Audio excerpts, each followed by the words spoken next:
Soy uno de los misioneros de la Alianza Cristiana y misionera, de Canadá. Vivo en Alcalá de Henares, cerca de Madrid, y es un privilegio de verdad para mí estar aquí con vosotros. Incluso antes de empezar, voy a pedirles perdón por todos los errores gramaticales que voy a cometer, porque el español es mi quinto idioma, así que por favor, paciencia. Muy bien, hoy vamos a hablar de algo súper importante, algo que me gusta muchísimo y quiero compartir todo eso con vosotros. Pero antes de deciros de lo que vamos a hablar, la pregunta es, muy pronto, todos sabéis que es la vuelta del cole. Los padres están súper ocupados, agobiados, no sé qué, que los niños van a ir al cole muy pronto, tienen que ir al campo, al hipercor, a no sé dónde, a comprar las cosas, cuadernos, lápices y todo eso. La pregunta a los padres es, ¿quién está contento que por fin los niños van al cole? Levanta la mano, por favor. Yo voy a levantar mi mano primero porque por fin entramos otra vez en la rutina normal. Yo también. Muy bien. Pero tú como padre, cuando vas al supermercado para hacer tus compras, no digamos vas a comprar lápices, ¿qué tipo de lápices compras? No me digas la marca, no estoy hablando de la marca. Tú cuando entras en el supermercado, intentas ver las lápices usadas, pequeñas, rotas, ¿o qué compráis? Las nuevísimas, ¿no? Las más bonitas, las más rectas. Mis hijos cuando van a hacer las compras, intentan abrir un poco la caja para ver si algo está roto dentro, porque quieren comprar lo mejor. Y así es. Nosotros siempre intentamos comprar lo mejor, especialmente para nuestros hijos. Queremos hacer siempre lo mejor para ellos, no solo comprar lo mejor, sino hacer lo mejor. Pero una pregunta. Imagínate que tienes aquí un lápiz grande y un lápiz pequeño, usado. ¿Un lápiz o una lápiz? ¿Uno o una? ¿Un? Gracias. Un lápiz grande y un lápiz pequeño y usado. ¿Cuál de estos dos lápices representa, según tu opinión, la vida de un niño? Lápiz grande y lápiz pequeño. El pequeño, ¿por qué? El niño es pequeño, el lápiz está usado. ¿Votamos o no hace falta votar? Un lápiz grande y un lápiz pequeño. ¿Cuál de estos dos representa la vida de un niño? ¿El grande? ¿Y por qué? ¿Por qué? Porque es nuevo, ok. Y si los dos lápices son nuevos, el pequeño. Creo que el lápiz grande representa la vida de un niño. ¿Sabéis por qué? Porque el lápiz grande tiene mucho más vida para escribir buenas cosas. Si instruimos a los niños bien y les enseñamos bien la palabra de Dios, ellos van a tener toda una vida para escribir la historia de Dios. Ellos son los que van a continuar el trabajo de Dios en España y en el mundo entero. Yo soy armenio de origen. Estoy casado, tengo 2 hijos, Josué de 11 años y Jonathan de 7. Y siempre intentamos enseñarles la palabra de Dios desde tan pequeñitos. Trabajamos con niños como misioneros, pero siempre empezamos en casa porque creemos que tienen toda una vida si les enseñamos bien. Y si reciben a Jesús en sus corazones, tendrán toda una vida para escribir los testimonios de Dios. Pero ¿qué dice la palabra de Dios? Hoy ni vamos a hablar de al campo, ni vamos a hablar de lápices. No estoy aquí para vender material de vuelta del cole, sino que quiero que pongáis vuestra atención sobre lo que dice la Biblia en cuanto al ministerio de los niños. hay muchos versículos en la Biblia que hablan de los niños, ¿no? ¿Alguien me puede decir algún versículo que habla de los niños en la Biblia? Levanta la mano, si no, no puedo escuchar a todos a la vez. Un versículo en la Biblia que habla de los niños. A ver. Instruye al niño en su camino. ¿Y luego? ¿Cómo es? Instruye al niño en su camino para que cuando fuere viejo no se apartará de él. Muy bien. ¿Qué más? ¿Qué más dice la Biblia sobre los niños? Muy bien. Dejad a los niños venir a mí. ¿Qué más? El hijo obediente es el orgullo de su padre y el Wow. necio es vergüenza de su madre. ¡Qué bien! ¡Qué bien! ¿Qué más? ¿Qué más dice la Biblia sobre estos niños preciosos? ¡Wow! Muy bien, un versículo súper importante. A ver, ¿cómo es este versículo? ¿Qué dice el versículo? Si no os... no entraréis en el reino de los cielos. La Biblia da mucha importancia a los niños. Pero ¿dónde empieza este ministerio? Como veis, este ministerio entre los niños empieza en tu casa y en mi casa. Vamos a leer juntos el Salmo 78. ¿Tenéis vuestras Biblias, por favor? Les voy a pedir... si tienes un smartphone o una Biblia, por favor, abre el Salmo 78 y aquí vamos a ver algunos versículos juntos. Algunas veces cuando mi esposa y yo conducimos, a mí me encanta conducir largas distancias. Como somos canadienses, estamos acostumbradas a construir 11 horas, 12 horas en un solo día y a mí me encanta hacer esto. Pero a mi esposa a veces no tanto. Cuando empezamos a conducir, ella pone la cabeza a un lado y a veces descansa, no quiero decir duerme, y me deja solo en el coche. Y muchas veces le digo, pero Lena, ¿me estás escuchando? Sí, tú sigue hablando. Pero le digo, no. Abre tus ojos, por favor, es que quiero saber que estás aquí conmigo. Yo te estoy diciendo algo, pero tú estás durmiendo. No, estoy despierta. Digo, no. Presta atención, mírame a los ojos. Ella luego empieza a sentir miedo y dice, no, tú conduce y yo te escucho. Tú también estoy seguro que cuando hablas, quieres que presten atención. Y especialmente cuando dices algo importante. En este salmo vamos a ver que Dios nos va a decir algo súper importante. Y no quiere que duermas en el coche, sino quiere que prestes atención. Aquí dice, el versículo 1. ¿Quién puede leer el primer versículo? Hoy vamos a leerlo todos juntos. El primer versículo, que alguien se levante. Muy bien. Escucha, pueblo mío, mi ley. Inclinad vuestro oído a las palabras de mi boca. Cuando Dios dice, escucha, pueblo mío, Él quiere decir, voy a decir algo importante, así que presta atención.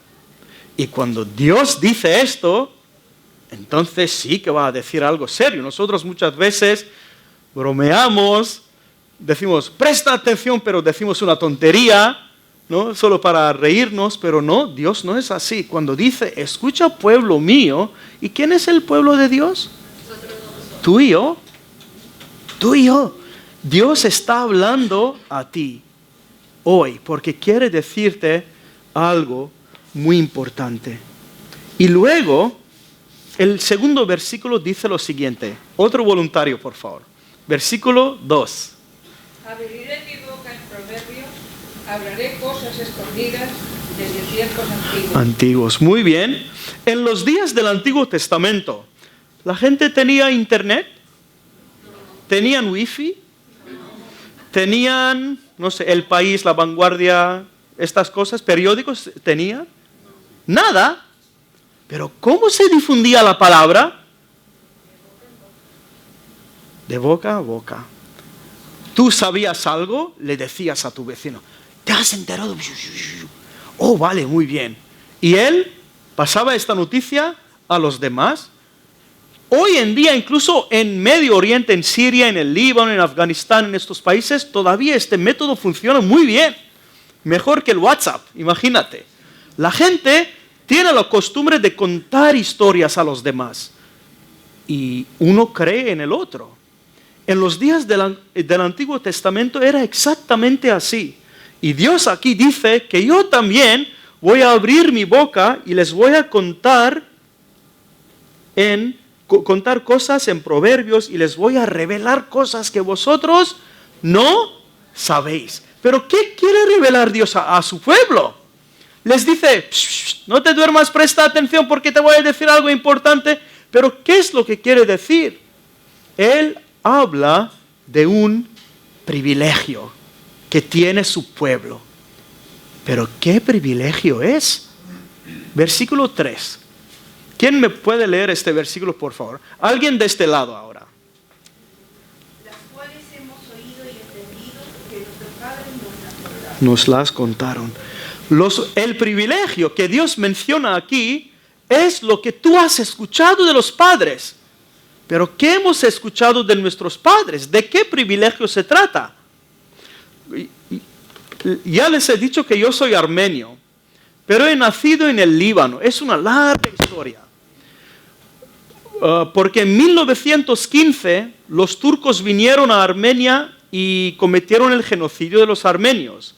En 2 o 3 meses mataron a 1,5 millones de armenios. Era el genocidio de los armenios.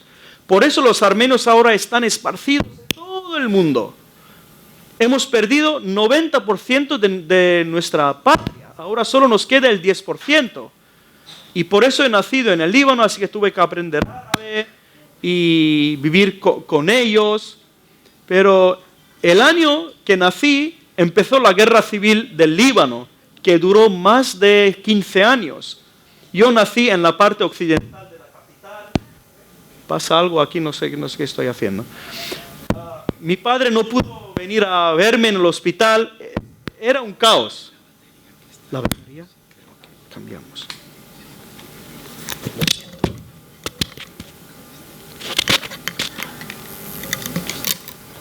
En fin, pero Dios nunca comete errores. ¿Esto funciona ahora o no? Vale. ¿Sigo? Vale, muy bien, perfecto. Entonces, crecí en el Líbano hasta que tenía 15 años. Pero como armenio, by default, ¿cómo se dice by default? Madre mía, eso no lo sé. Todos los armenios del mundo son cristianos ortodoxos, porque Armenia era el primer país cristiano de todo el mundo. Los armenios se convirtieron al cristianismo en 301 y yo tenía que crecer como un cristiano, pero mis padres nunca me enseñaron acerca de Jesús. Nunca me dijeron quién es Dios, quién es Jesús, por qué estamos aquí en el mundo. Nada de nada. Me mandaron a un colegio privado en el Líbano, a un colegio armenio, para aprender cómo ser un buen armenio y después regresar a Armenia para vengarse y para devolver otra vez nuestras tierras que habíamos perdido. Así que así he vivido toda la vida. Pero eso no quiere decir que como cuando nace alguien en una familia, digamos, cristiana, él automáticamente se convierte en un cristiano. Pero a los 13 años, Dios hizo un milagro en mi vida y trajo a alguien que me habló de Jesús. Esta persona era mi tía. Durante la guerra, ella había tenido un problema con mi madre. Mi madre es la hermana mayor, ella la hermana menor. Y no sé lo que había pasado, pero un día me acuerdo muy bien que durante la guerra mi madre vino a casa y nos dijo a los 3, tengo un hermano y una hermana, nos dijo, mirad, a partir de hoy nadie puede ir a la casa de mi hermana porque yo he tenido una pelea con ella, basta. No podéis ir a su casa ni podéis ir a visitar a vuestros primos. Como mi madre me lo dice, yo tengo que obedecer. Pasaron 3 años. La guerra seguía y un día mi tía vino y sonó el timbre de nuestra casa. No era una casualidad. Dios nunca comete errores. Yo estaba solo en casa con mi madre. Cuando me asomé al balcón y vi a mi tía, volví a entrar, ya no sabía qué decir a mi mamá. Decir, ¿es tu hermana o es mi tía? No sabía qué decirle. Dijo, abre la puerta rápido, seguramente una bomba ha caído sobre su casa, sino, ¿por qué va a venir? No hablamos más, seguramente algo trágico ha pasado, abre la puerta.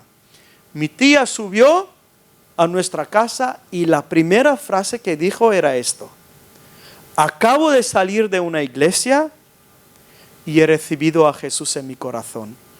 He venido a pedir perdón por todo lo que he hecho. Y esta frase de acabo de recibir a Jesús en mi corazón entró como una espada en mi corazón. Yo nunca había escuchado estas palabras juntas, nunca en mi vida. Dije, wow, quiero saber más sobre esto. Así que mentí a mi madre muchas veces porque mi madre dijo, no, me alegro mucho por ti, pero yo soy buena madre, buena esposa, tal y tal. Se justificó a sí misma y dijo, allá tú, vete. No quiero saber nada de ti ni de tu Dios. Pero yo mentí a mi madre muchas veces y fui a la casa de mi tía y le dije, ahora mismo tienes que decir, ¿qué quieres decir con esto? Y ella me guió a Cristo. Es un privilegio. Es un privilegio que nunca voy a olvidar en mi vida. Después de salir de aquí les aseguro que le voy a llamar y decir, he hablado de ti otra vez. Ella ya sabe. Siempre cuando visito las iglesias hablo de ella. Porque voy a estar eternamente agradecido a Dios por ella. Pero ahora piensa tú, ¿quién ha sido usado por Dios para que tú estés donde estás ahora? Seguramente Dios ha usado a alguien, ¿no? Para hablar de ti sobre Él, para guiarte a Cristo. No sé quién es esta persona en tu vida, pero estoy seguro que Él ha usado a alguien. Es un privilegio que Dios no quiere que olvides. Pero estos privilegios no vienen solo por venir. Dios tiene un plan. ¿Qué es el plan de Dios? A ver, vamos a leer el versículo número 4. Y en este versículo vamos a ver que Dios no solamente nos da un privilegio, sino también una responsabilidad muy importante. A ver, ahora que alguien lee el versículo 4 de aquí. Un voluntario. No las encubriremos a sus hijos, contando a la generación venidera las alabanzas de Jehová y su potencia y las maravillas que hizo. ¡Qué bien! Aquí Dios dice, vale, tú ya sabes mucho de Dios. Te he mandado a alguien para que te hable de Jesús. Ya eres salvo, pero eso no para aquí. Ahora te doy la responsabilidad a ti de pasar todo eso a los demás. Es como un ciclo. Dios te manda a alguien para hablarte de Jesús y luego tú tienes que hacer lo mismo. Si paras y no dejas de hacerlo, el ciclo se rompe. Dios te da esa responsabilidad y aquí te dice, no encubriremos. A ver, no encubriremos a sus hijos contando a la generación venidera las alabanzas de Jehová, su potencia y las maravillas que hizo. No vamos a encubrirlo, sino contarlos a quién. Es interesante, ¿no? Me habéis dicho que Dios habla de los niños en Mateo 18, en Proverbios, pero aquí también les dice, no encubras estas cosas, sino cuéntalas a los niños y a la generación venidera. ¡Wow! ¡Qué importante! Muchas veces nosotros los padres pensamos, mis hijos son muy pequeños, es que no van a entender nada. Los niños entienden todo. Absolutamente todo. Y especialmente entienden todo sobre Dios. Las estadísticas nos dicen que un niño ya tiene un concepto bien formado acerca de Dios antes de los 7 años. Si perdemos esta oportunidad de enseñarles las palabras de Dios antes de los 7 años, va a ser un poco más difícil hacerlo después. Mis hijos, los dos, han escuchado mucho sobre Dios. Saben muchas cosas sobre Dios, pero ya tienen más de 7. No quiero decir que he lavado mis manos y he dicho a Dios, allá tú haz lo que quieras con ellos. No, pero ya conocen a Dios muy bien. Si tú les enseñas ahora, vas a ganarles para Cristo. Pero si tú no cumples con tu responsabilidad, vas a perder una oportunidad de oro. Aquí la Biblia dice que les tenemos que enseñar a los niños y contarles las alabanzas de Jehová. Tú has estado aquí y has cantado las alabanzas de Jehová. Los niños tienen que saber esto. Dios no les está pidiendo, trae a los niños contigo cada domingo y hazles sentar forzosamente a tu lado cada domingo para que aprendan las canciones como tú. Dios no nos está pidiendo esto, pero tu responsabilidad es en tu casa también enseñarles que Dios es su creador. Por eso tienen que alabarle a Él. Y los niños, como son buenos observadores, te van a observar y ver si tú solo estás diciendo todo esto o de verdad alabando a Dios cada día en tu vida. Entonces, hay que contar a los niños las alabanzas de Dios y también su potencia. ¿Cómo lo podemos hacer? ¿Cómo puedes contar a los niños la potencia de Dios? ¿Alguien tiene una idea? ¿Cómo puedes contar a los niños sobre la potencia de Dios? Estamos hablando en tu casa, ¿no? Os recuerdo, en tu casa, ¿cómo les enseñar acerca del poder de Dios? Si pasa algo, por ejemplo, ¿no? En tu familia, y tú en casa hablas con tu marido o con tu esposa, y dices, madre mía, ¿qué vamos a hacer? ¿Cómo vamos a solucionar este problema? ¿Cómo? Sin mostrar a los niños que tú tienes total confianza en el poder de Dios, no les vas a poder enseñar sobre su poder. Pero si tú en casa, cuando hablas con tus hijos a diario, y cuando hablas con tu marido sobre tu confianza en Él, que Dios seguramente va a resolver esto, tus niños que te observan van a aprenderlo automáticamente. No es necesario decirles, hola chicos, sentados aquí porque hoy les voy a contar una historia sobre el poder de Dios. No, eso no va a funcionar mucho. Pero si tú en casa les demuestras todo esto, esto se va a grabar en el corazón de los niños. ¿Cuántas cosas tú has grabado en tu cabeza y en tu corazón de tus padres? Tus padres te han enseñado muchas cosas. A veces cosas buenísimas, pero a veces cosas no tan buenas. Y nosotros como niños hemos grabado todo esto en nuestra cabeza. Lo que yo había grabado en mi cabeza era, cuando tenía 8 años, le dije a mi padre, ¿no? Las bombas caían como lluvia en el Líbano. Yo le dije un día a mi padre, papá, ¿me dejas ir a la iglesia? Él me dijo, no. Y como era mi padre, y yo tenía total confianza en él, es mi padre, mi héroe. Dije, vale, entonces la iglesia no es un buen lugar. Y ya borré de mi cabeza toda esta idea sobre Dios y Jesús.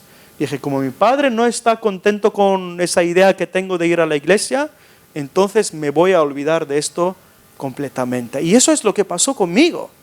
No sé tú qué has grabado en tu cabeza.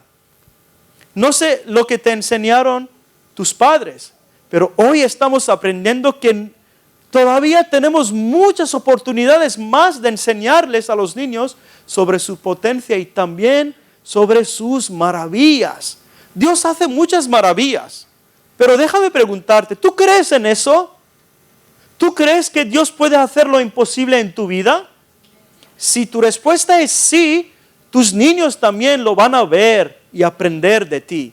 No les vas a enseñar A, B, C, D, sino cuando ven eso en ti, que tú tienes total confianza, que Dios puede hacer absolutamente todo en tu vida y en la vida de los niños, eso va a pasar automáticamente a tus niños. Hermanos, Dios no está hablando aquí de la iglesia, Alianza Cristiana y Misionera de Vilamarí, ni de las iglesias de España, sino Dios está hablando de tu casa. Todo eso pasa en tu casa y en mi casa. Es una responsabilidad tremenda que Dios te da. Nunca menciona este pasaje, la escuela dominical de la iglesia de Vilamarí. Eso no, pero sí tu casa. Todo eso pasa en tu casa. Entonces, después de hablarnos de la responsabilidad, Dios aquí también nos da un mandamiento. Voy a leer este versículo. Él estableció testimonio en Jacob y puso ley en Israel, la cual mandó a nuestros padres que la notificasen a sus hijos. No era una sugerencia que Dios daba a su pueblo. No les decía, mirad, yo sé muy bien que vivís en Barcelona, es una ciudad muy difícil, tenéis que buscar trabajo, pero si tenéis algún día tiempo para hacerlo, les sugiero hacerlo. Dios no dice esto, sino da un mandamiento a su pueblo. Tenéis que enseñar a vuestros hijos. No es la responsabilidad de la iglesia enseñar a vuestros hijos, sino todo eso empieza en tu casa. Tú tienes la responsabilidad primordial. Y luego la iglesia, claro que hará su parte.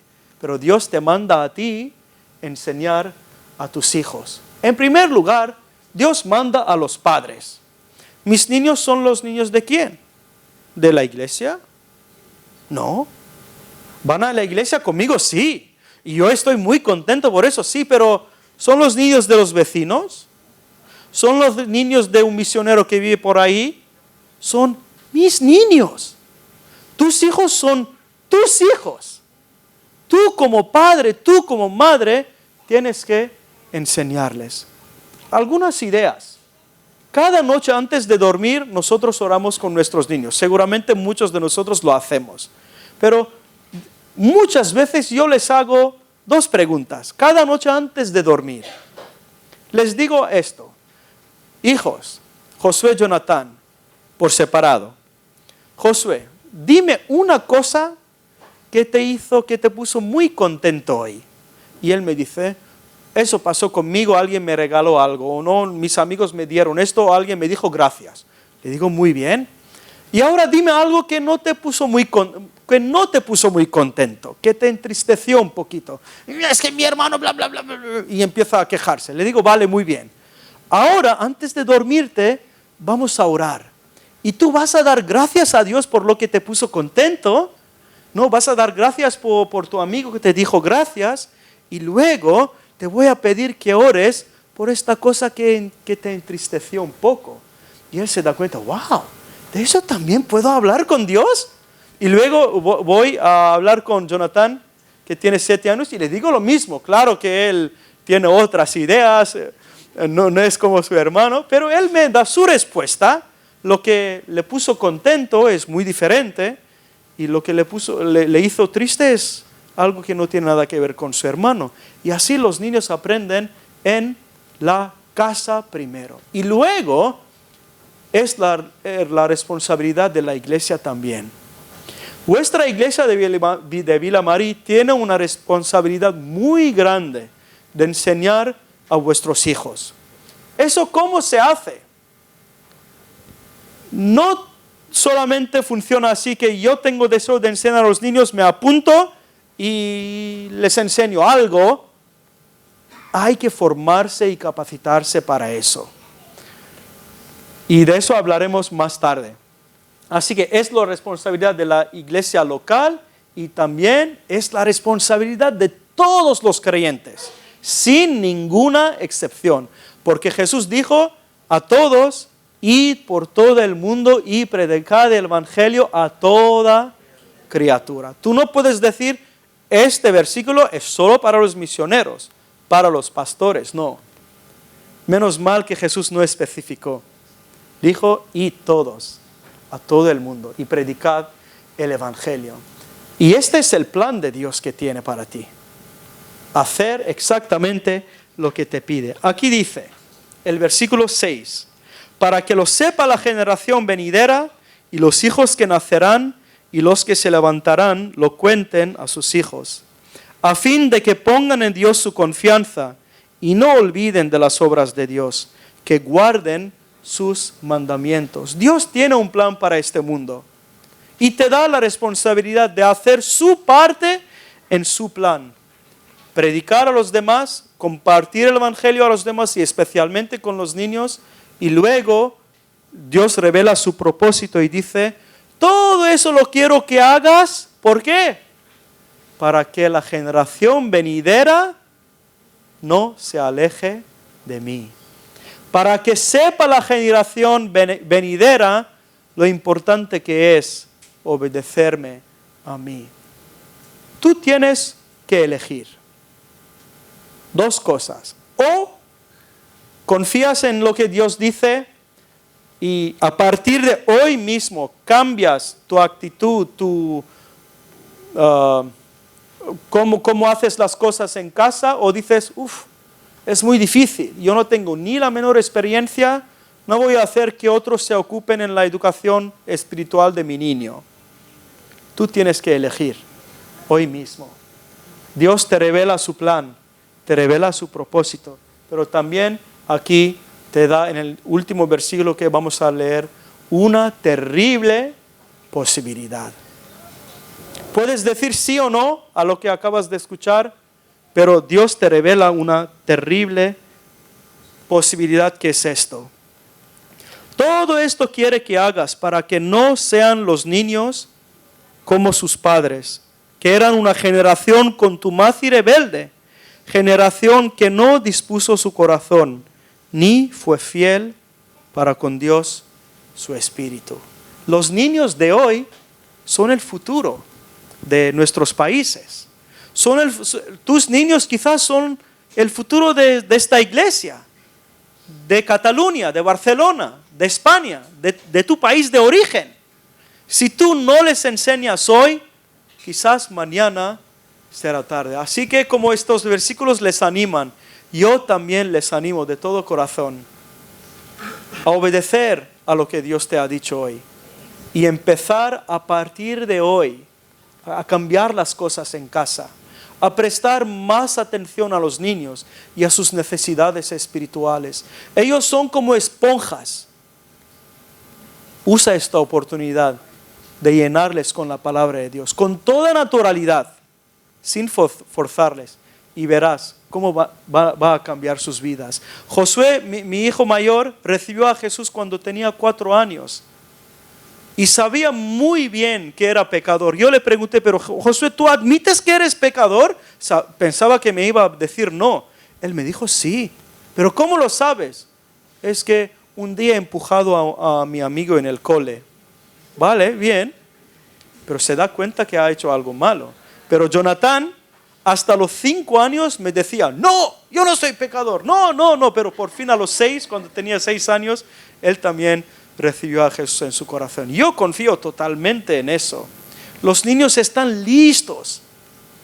Tú tienes una responsabilidad de enseñarles antes que sea tarde. Que Dios les bendiga y les anime a prepararse, a saber cómo hacer todo esto.